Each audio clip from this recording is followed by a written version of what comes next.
Hello. तो क्या हाल चाल है सब लोगों के। और जैसा कि पिछले लेक्चर में मैंने बोला था, इकोनॉमी से रिलेटेड के लिए जो बजट है और उसमें जो गवर्नमेंट स्कीम्स हैं वो सबसे इम्पोर्टेंट होती हैं।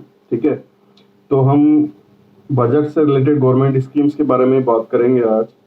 ठीक है, तो बहुत इम्पोर्टेंट लेक्चर है। और स्कीम्स हमको किस तरह से पढ़नी है, ये मैंने आपको बताया था कि स्कीम कौन सी मिनिस्ट्री चला रही है, उसके अंदर क्या है, कौन एलिजिबल है। ठीक है, सब कुछ पढ़ना, तो उस तरीके से हम पढ़ेंगे। ठीक है, तो बहुत इंपॉर्टेंट लेक्चर है, पूरा जरूर देखिएगा। तो हम बात करते हैं कि बजट जब पेश किया गया तो उसकी जो मेन सबसे थीम उन्होंने रखी, ठीक है, किस थीम पे बेस उसको कहा, ओवरऑल थीम, वो उन्होंने बोला ईज ऑफ लिविंग। ठीक है, जीने में आसानी हो, सबका जीवन जो है आसान बने, ईज ऑफ लिविंग को ओवरऑल थीम रखा गया बजट की। तो ये भी पूछ लिया जाता है बजट की थीम, इसको ध्यान रखें, ईज ऑफ लिविंग। ठीक है, इसके बाद में जो है ईज ऑफ लिविंग को उन्होंने तीन तरीके से बांटा। ठीक है, कि तीन प्रोमिनेंट थीम और क्या रखी गई है इसके अंदर, ईज ऑफ लिविंग किस तरह से दी गई है। ठीक है, तो सबसे पहली है एस्पिरेशनल इंडिया, जिसमें कि जो स्टैंडर्ड्स ऑफ लिविंग है और health, education, better jobs, farmers, इन सब की बात की जाएगी। ठीक है, सेकंड है इकोनॉमिक डेवलपमेंट, जिसमें जो प्रधानमंत्री ने कहा है सबका साथ, सबका विकास, सबका विश्वास। ठीक है, इसको किस तरीके से प्राप्त किया जाए और इसके आधार पे इकोनॉमिक डेवलपमेंट किस तरह से किया जाए, उस पर ध्यान होगा। और तीसरा होगा केयरिंग सोसाइटी, यानी कि ह्यूमन और कंपैशनेट दोनों ही रूप में अंत्योदय या जो भी मतलब सबसे गए हुए लोग हैं। ठीक है, सबसे निचले तबके का जो है, जिसको हम सोशल सिक्योरिटी स्कीम्स वगैरह बोलते हैं, तो उसका ध्यान रखा जाएगा। ठीक है, तो आज हम जो इस लेक्चर में बात करेंगे वो हम पहली जो थीम एस्पिरेशनल इंडिया उसकी बात करेंगे। ठीक है, तो इसके अंदर किसान रेल, कृषि उड़ान, ठीक है, पीएम कुसुम, ये सारी योजनाएं हैं जिनके बारे में हम बात करेंगे। और क्या किया कि जन आरोग्य योजना को बढ़ाया गया, जिससे मतलब बहुत ज़्यादा इसमें मेडिसिन मिल सकें और सर्जिकल भी जो काम है वो हो सकें। ठीक है, डीप में हम बात करेंगे। इसके बाद में उड़ान जो स्कीम थी पहले, उसको भी थोड़ा बढ़ाया गया। ठीक है, तो इस तरह से पूरा है कि क्या क्या काम किए गए। इस तीन जो थीम है, एस्पिरेशनल इंडिया, इकोनॉमिक डेवलपमेंट और केयरिंग सोसाइटी, इनके आधार पर, और जो ओवरऑल थीम है बजट की वो है ईज ऑफ लिविंग। ठीक है, इसके बाद में जो ये जो तीन थीम को अचीव करना है, overall theme ease of living को अचीव करना है, उसके लिए चार उन्होंने मेथड बताए कि एक तो डिजिटल गवर्नेंस, यानी सीमलेस डिलीवरी ऑफ सर्विसेज की डिजिटल गवर्नेंस हो। ठीक है, ऑनलाइन सब कुछ किया जा सके मैनेज। ठीक है, दूसरा है नेशनल इंफ्रास्ट्रक्चर पाइपलाइन, यानी जो इंफ्रास्ट्रक्चर है उसको बहुत मजबूत किया जाए। तीसरा है डिजास्टर रिजाइलेंस, यानी जो भी रिस्क आए उसका मिटिगेशन किया जा सके, उसको दबाया जा सके। ठीक है, डिजास्टर का रिजाइलेंस किया जा सके। और चौथा है पेंशन एंड इंश्योरेंस पेनिट्रेशन, या सोशल सिक्योरिटी कैसे हम कर पाएंगे, तो पेंशन एंड इंश्योरेंस को जो है ज़्यादा से ज़्यादा लोगों तक पहुंचाया जाए। ठीक है, और ये सब कैसे किया जाएगा, करप्शन फ्री होना चाहिए। ठीक है, पॉलिसी ड्रिवन गुड गवर्नेंस, यानी पॉलिसी ड्रिवन गुड गवर्नेंस कब होगी, जब करप्शन नहीं होगा। आप जो स्कीम दे रहे हो, जैसे राजीव गांधी ने कहा था कि मैं 1 रुपया भेजता हूँ लेकिन नीचे 10-15 पैसे ही पहुंचते हैं, तो गवर्नमेंट कितनी भी स्कीम्स निकाल दे, फायदा कब तक नहीं होगा, जब तक करप्शन फ्री माहौल नहीं होगा, डीबीटी के थ्रू, डायरेक्ट बेनिफिट ट्रांसफर के थ्रू, बीच में कोई बिचौलिया नहीं होगा, सीधे वो चीज पहुंचेगी तभी सब होगा। ठीक है, इसलिए सबसे मेन इन थ्री ब्रॉड थीम्स को पाने का जो है वो है करप्शन फ्री एनवायरनमेंट हो और clean and sound financial sector हो, यानी दोनों ही चीजों में कोई भी बीच के लोग ना हो। ठीक है, फाइनेंशियल में चाहे गवर्नमेंट से रिलेटेड चीजों में। ठीक है, तो जो पहली थीम है हमारी एस्पिरेशनल इंडिया, उसकी हम बात करते हैं। तो एस्पिरेशनल इंडिया के तीन कंपोनेंट इन्होंने बांटे हैं। पहला है agriculture, irrigation and rural development. ठीक है, दूसरा है वेलनेस, वाटर एंड सैनिटेशन, और तीसरा है एजुकेशनल स्किल्स। तो पहली ईज ऑफ लिविंग, उसके अंदर एस्पिरेशनल इंडिया, उसके अंदर तीन पार्ट इन्होंने बनाए हैं, agriculture, irrigation and rural development, wellness, water and sanitation, और तीसरा एजुकेशनल एंड स्किल्स। ठीक है, तो पहले इसमें पार्ट की हम बात करते हैं agriculture, irrigation and rural development. तो इसके लिए फाइनेंस मिनिस्ट्री ने 2.83 लाख करोड़ अलॉट किए हैं। ठीक है, ये एग्रीकल्चर, रूरल और इरिगेशन डेवलपमेंट पे किए जाएंगे एंड अलाइड एक्टिविटीज पे, मतलब इस तरह की जो भी चीजें हैं उन पे इतने इन्वेस्ट किए जाएंगे। आपको ये आंकड़े ध्यान नहीं रखने हैं, ठीक है, 2.83 लाख करोड़ इतना इतना आपको ध्यान रखना है कैसे खर्च हो रहे हैं। ठीक है, स्कीम्स क्या हैं और उनके अंदर किस तरीके से दिया जाएगा। ठीक है, तो ये इतने इन्होंने खर्च करने की बात करी है। और जो पहले भी लक्ष्य था कि जो 2022 तक इनकम है फार्मर्स की उसको हम डबल कर दें, तो वो किस तरह से किया जाए उसी पे ध्यान दिया गया है इसमें भी। ठीक है, पीएम फसल बीमा योजना के अंतर्गत 6.11 करोड़ 6.11 करोड़ फार्मर्स को जोड़ा गया है। ठीक है, जिससे कि फसल का बीमा हो जाए तो उनको लाभ मिल पाएगा अगर फसल बर्बाद होती है उस केस में। ठीक है, तो फसल बीमा योजना के तहत कितना जोड़ा गया है ये तो इन्होंने पिछला बताया। ठीक है, और आगे के लिए क्या बताया कि इस साल का 2020-21 का टारगेट जो है 15 लाख करोड़ रखा गया है क्रेडिट का, यानी इतना लोन हमको देना है एग्रीकल्चर के क्षेत्र में। ठीक है, all eligible beneficiaries of PM Kisan will be covered under the KCC scheme. PM Kisan क्या है? किसान सम्मान निधि, जो 2016 में प्रधानमंत्री ने ये निकाली थी स्कीम। ठीक है, इसके अंतर्गत क्या था कि जो लैंड होल्डिंग किसान है उनको 6,000 रुपए पर ईयर 2,000 रुपए की 3 किस्तों के द्वारा दिए जाएंगे। ठीक है, किसान सम्मान निधि उसको बोल के। तो इसमें जो किसान हैं इस स्कीम में वो सब इसके बेनिफिशियरी होंगे, उन सबको केसीसी के तहत जो है 15 लाख करोड़ का जो लोन देना है वो दिया जाएगा। ठीक है, अब इस स्कीम को बढ़ा के पीएम किसान मान धन कर दिया है। ठीक है, मानधन स्कीम। तो मानधन स्कीम क्या है, जो मैंने आपको करंट अफेयर्स के लेक्चर 1 में बताया था कि एक पेंशन के तौर पे उसको 3,000 रुपये पर मंथ प्राप्त होगी। 18-40 के बीच में एंट्री कर सकते हैं। अगर किसान मर जाएगा तो उसकी वाइफ को मिल जाएगा। ठीक है, दोनों ही मर जाएंगे तो पेंशन फंड में चला जाएगा। इस तरह से जो डिटेल मैंने करंट अफेयर्स में बताई थी, वो किसान मानधन योजना है, वो इस साल की लॉन्चिंग है। और जो किसान है किसान सम्मान निधि वो 2016 की है। दोनों चीज आपको ध्यान रखनी। किसान को ही बढ़ा के अब किसान मानधन कर दिया। ठीक है, वो थी किसान सम्मान निधि है, किसान मानधन। मानधन का ध्यान रखें, पेंशन की स्कीम है, और किसान सम्मान निधि सीधे सीधे प्रोवाइड कराना, जैसा अभी कोरोना के टाइम पे हुआ था कि पहली किस्त जो है जल्दी से 2,000 रुपये डाली जाएगी। ठीक है, तो वो किसान सम्मान निधि के तहत है, जिसको पीएम किसान बोलते हैं। और ये किसान मानधन ये एक पेंशन योजना है। तो फुल फॉर्म भी याद रखनी, क्या काम है वो भी याद रखना, किसी भी तरीके से पूछा जा सकता है। ठीक है, इसके बाद में है कि पीएम कुसुम स्कीम। अभी पीएम कुसुम स्कीम क्या है, ये सोलर पंप जो है उनसे रिलेटेड है। ठीक है, तो पीएम कुसुम स्कीम क्या है, ऊर्जा सुरक्षा एवं उत्थान महाअभियान। ठीक है, किसान ऊर्जा सुरक्षा एवं उत्थान महाअभियान, KUSUM कुसुम, किसान ऊर्जा सुरक्षा एवं उत्थान महाअभियान। इसके ऑब्जेक्टिव क्या है? इसके 2 ऑब्जेक्टिव है, financial and water security to farmers. ठीक है, फाइनेंशियल एंड वाटर सिक्योरिटी। अभी ध्यान रखें कि कैसे ये प्रोवाइड कराई जाएंगी। इसके 3 कंपोनेंट हैं। पहला इसका कंपोनेंट है कंपोनेंट ए, इसमें है 10,000 megawatt of decentralised ground mounted grid connected renewable power plants, यानी 10,000 मेगावाट के जो है सोलर प्लांट्स लगाए जाएंगे। कंपोनेंट बी है installation of 17.5 lakh stand alone solar powered agriculture pumps. 17.5 lakh जो है stand alone solar powered agriculture pumps लगाए जाएंगे, नहीं अलग अलग किसान के लिए अलग अलग। ठीक है, कंपोनेंट सी है solarisation of 10 lakh grid connected solar powered agriculture pumps, यानी 10 लाख जो है ग्रिड से कनेक्ट करके सोलर पावर्ड एग्रीकल्चर पंप्स लगाए जाएंगे। ठीक है, तो ये सारे कंपोनेंट जो है वो कंबाइंड करके जो सोलर कैपेसिटी है उसको 2022 तक 25,750 मेगावाट तक पहुंचा देंगे। ठीक है, और टोटल जो सेंट्रल फाइनेंशियल सपोर्ट है इस स्कीम में वो 34,422 करोड़ प्रोवाइड किया जाएगा।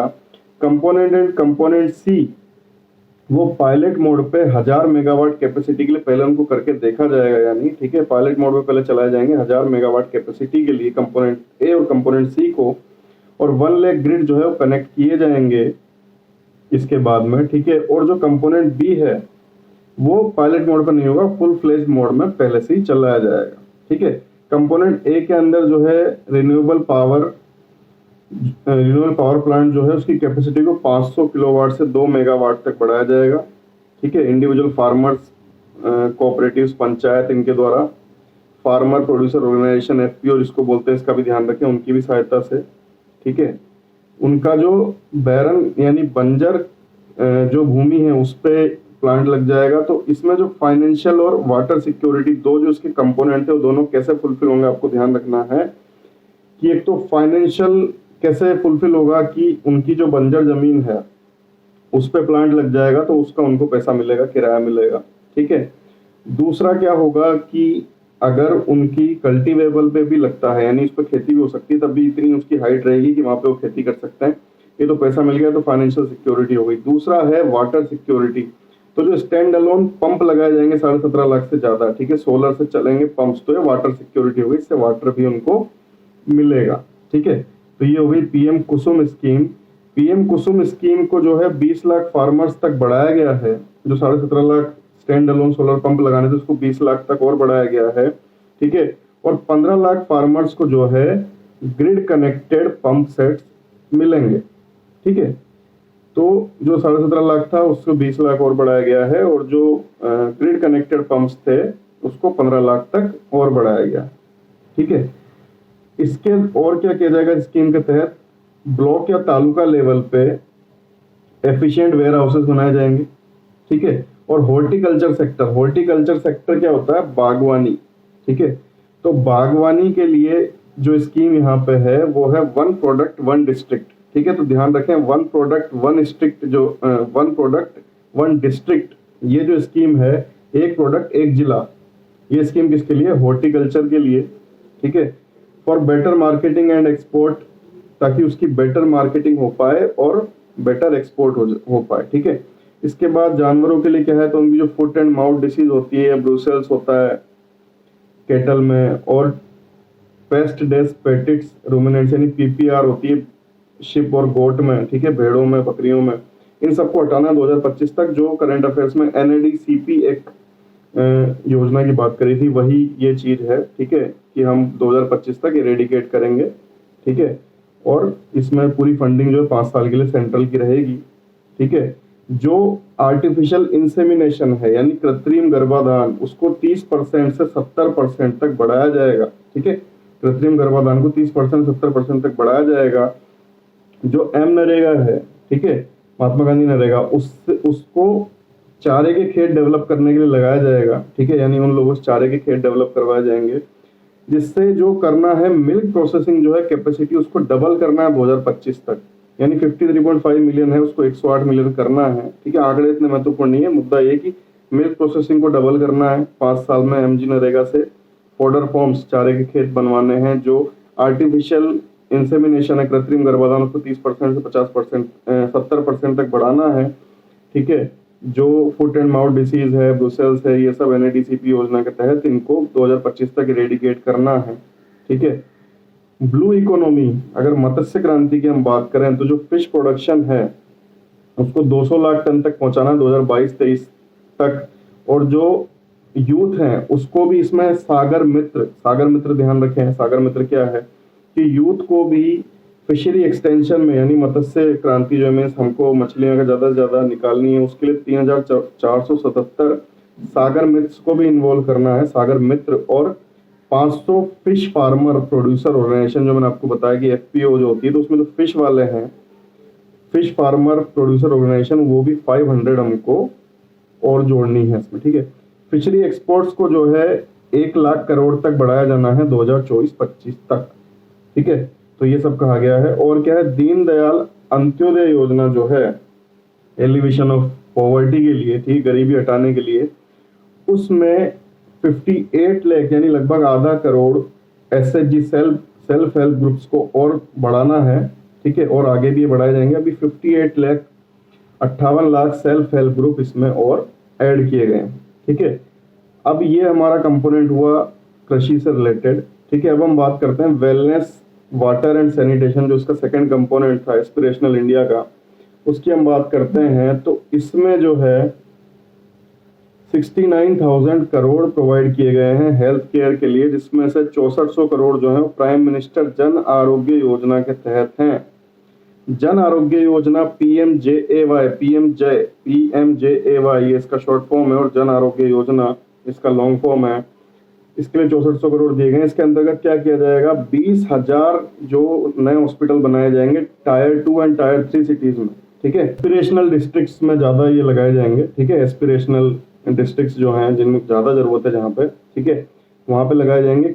Using machine learning and artificial intelligence, यानी ज्यादातर ध्यान ये रखा जाएगा कि मशीन लर्निंग से और आर्टिफिशियल इंटेलिजेंस से, यानी जितना ज्यादा से ज्यादा टेक्नोलॉजी का यूज करके कर सकें वो किया जाएगा। साथ में जो हमारी आयुष्मान भारत स्कीम चल रही है उसमें एक कैंपेन चलाया जाएगा, टीबी हारेगा देश जीतेगा। ट्यूबरक्लोसिस के उन्मूलन के लिए, ट्यूबरक्लोसिस को हटाने के लिए टीबी हारेगा देश जीतेगा, ये कैंपेन कहाँ चल रहा है, ये चल रहा है आयुष्मान भारत में, ध्यान रखें, ठीक है। आयुष्मान भारत कौन सी योजना है, जिसके तहत जो सबसे गरीब तबका है उसका 5 लाख तक का इंश्योरेंस होता है, 5 लाख तक वो इलाज करा सकता है, ठीक है।